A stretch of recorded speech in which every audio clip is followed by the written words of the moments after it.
Hello, in this video we will talk about k-means clustering using scikit-learn with Python. So we know k-means clustering is a kind of clustering algorithm, and it is an unsupervised machine learning method because what we want to get from the clustering is to assign each observations into its cluster. So we never know actual cluster and we do not know label without this information. So this is unsupervised machine learning. And the algorithm for the k-means clustering is to put each observation, each sample into k cluster with each centroid in the cluster. So centroid is the center of the cluster. And actually, this may not be the real point, real observation. It is just the average of the samples in this cluster.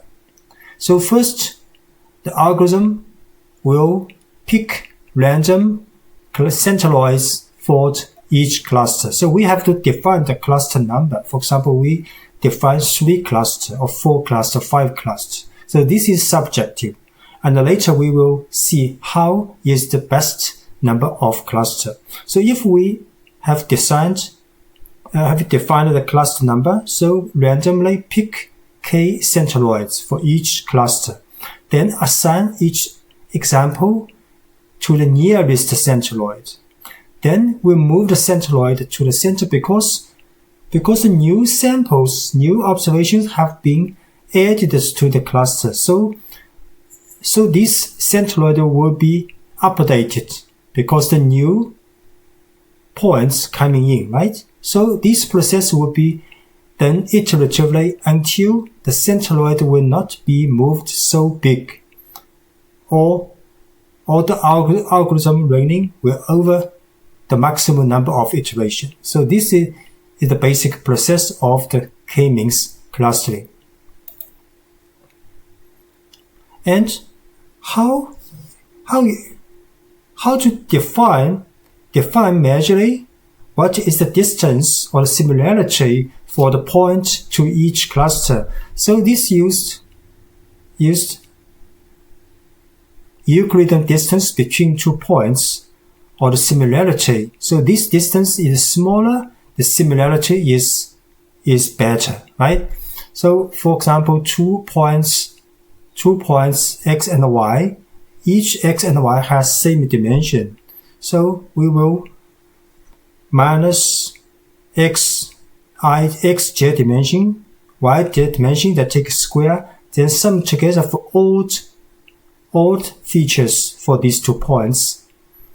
Then this is the Euclidean distance squared, we call it squared. And this is for the 1 point pair. And for the odd points in each cluster, we will use SSE. So n from 1 to 1 to n for each cluster. So for each cluster, we have n observation, and for odd cluster, there are k clusters. So for each cluster, we will calculate the distance between each point to the centroid of this cluster.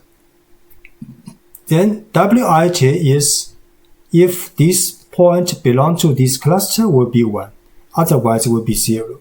So these odd within cluster sums of squared errors will be calculated. Then this is the base for the optimization of the k-means clustering. And one question is how many clusters will be defined. So there's 2 ways. One is called elbow method.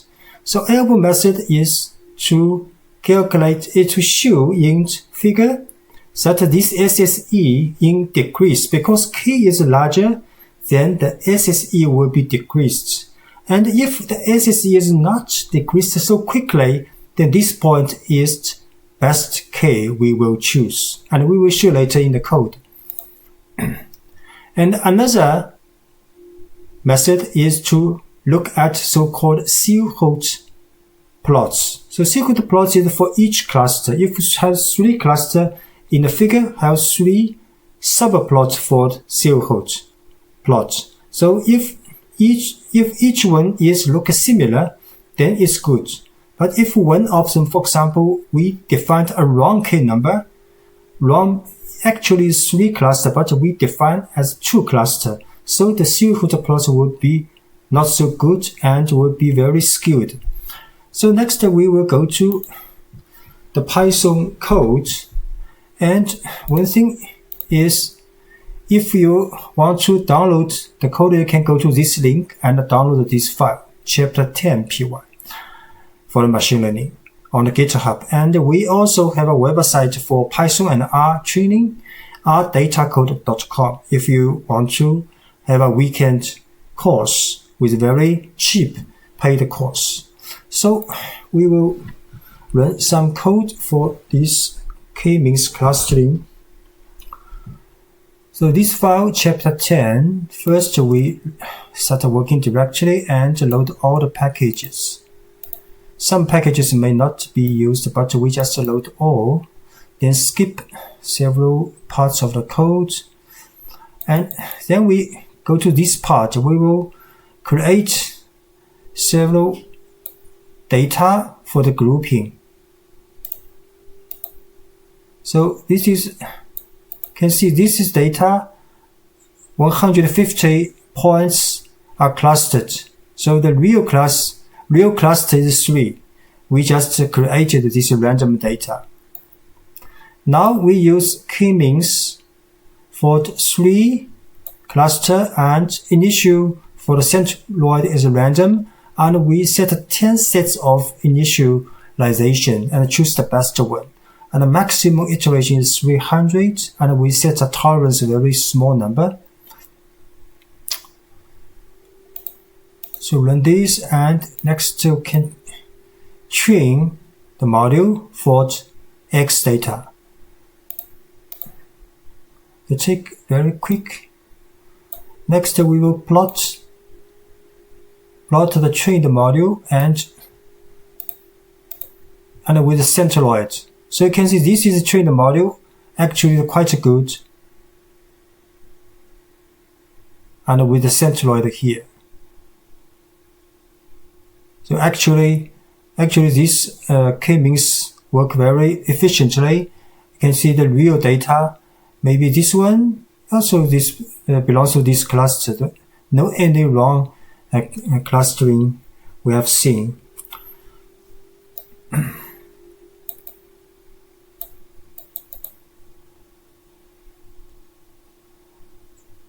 So next we will show the elbow.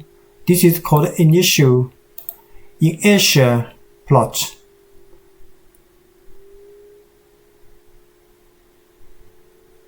We take about 1 minute, less than 1 minute. So this plot is the elbow method. So this is a K. For example, we set a 2, cluster 2, 4, 6, 8, and so on. This is the SSE. So you can see when cluster number increases and SSE decreases. So this point is the best K number, because here is between the decrease very slow and decrease very quick. So this is the turning point, and we choose this is 3 cluster. So this actually is 3 cluster from the data, right? So which means this elbow method is working correct. And next we can show what is the silhouette plot. So this part of the code will show the silhouette for all cluster. So you can see this silhouette for 3 cluster is called silhouette coefficient. And actually this 3 one works very good because they are very similar and same shape, same average and highest point. And because one thing is very important, because the silhouette coefficient is close to 1 is better. is close to 0 is bad. So here is very close to 1. So average and 0.7 about. So this, because we choose 3 clusters, so this C-hood figure is quite good. And next, if we choose clusters 2, we will see how it is going. So first we will see what is the cluster scatter plot for all these plots. So if we choose 2, we can see this is centroid for one cluster, and this is centroid for the second cluster. So you can see this one is quite okay, but this one is not good if we choose 2. So next we will see the C-hood plot for 2 clusters. So this is not good because these 2 dissimilar quite much, and they have very big difference for the length and the average if we choose a wrong cluster number. So this is the very basics of the k-means clustering in Python using scikit-learn package. Thanks for watching.